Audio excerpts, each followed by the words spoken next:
ভোটগ্ৰহণৰ পাছতে উজনিৰ 5টা সমষ্টিক লৈ পৰ্যালোচনা বিজেপিৰ বাজপেয়ী ভৱনত বিধায়কৰ সৈতে বৈঠকত বহিল মুখ্যমন্ত্ৰী ডক্টৰ হিমন্ত বিশ্ব শৰ্মা 5 লোকসভা সমষ্টিৰ বিধায়কৰ মুখ্যমন্ত্ৰীয়ে ললে ক্ষতিয়ান উল্লেখযোগ্য যে উজনিৰ আটাইকেইটা সমষ্টিতে জয়লাভ কৰিব বুলি আত্মবিশ্বাসী বিজেপি যোৰহাটত 1,40,000 ভোটত জয়ী হ'ব বিজেপিৰ প্ৰাৰ্থীগৰাকী এই দাবী কৰিছে বিধায়ক সুশান্ত বৰগোহাঁই উজনিত কংগ্ৰেছ নিশেষ হ'ব বুলি দাবী কৰিছে ৰূপজ্যোতি কুৰ্মীয়ে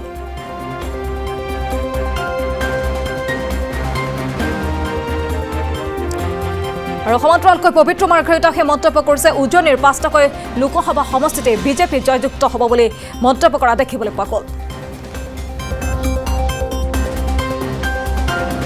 আজি কেৱল পৰ্যালোচনা বৈঠক নহয় আমাৰ যেহেতু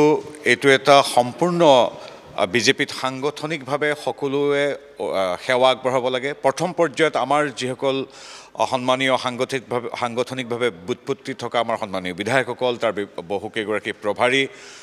তেখেতসকল আজি আমাৰ মুখ্যমন্ত্ৰী মহোদয়ৰ লগত নিশা প্ৰায় 10 বজাত বাজপেয়ী ভৱনৰ এক বৈঠকত মিলিত হ'ব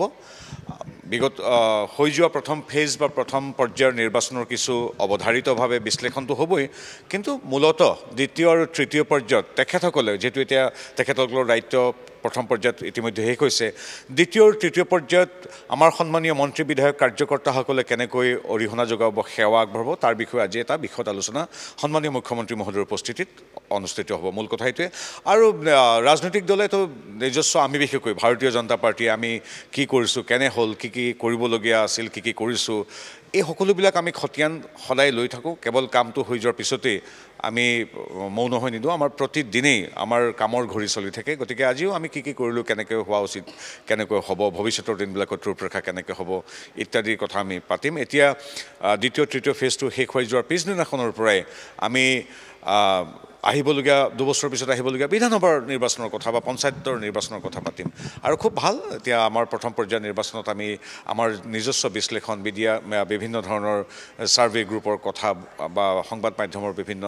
আলোচনা স্থানীয় সৰজমিনভাৱে প্ৰেক্টিকেলি বুথে গৈ মানুহৰ প্ৰতিটো ঘৰে ঘৰে কেনে ধৰণৰ কি আমাৰ প্ৰতি সমৰ্থন আছে এইবিলাক বিশ্লেষণ কৰি আমি পতিয়ন গৈছোঁ নিশ্চিত হৈছোঁ যে আমি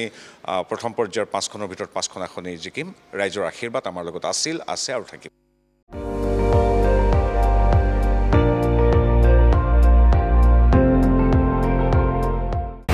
আপুনি চাই আছে ND24 সৰ্বশ্ৰেষ্ঠ নহয় সৰ্বোত্তমৰ দৌৰ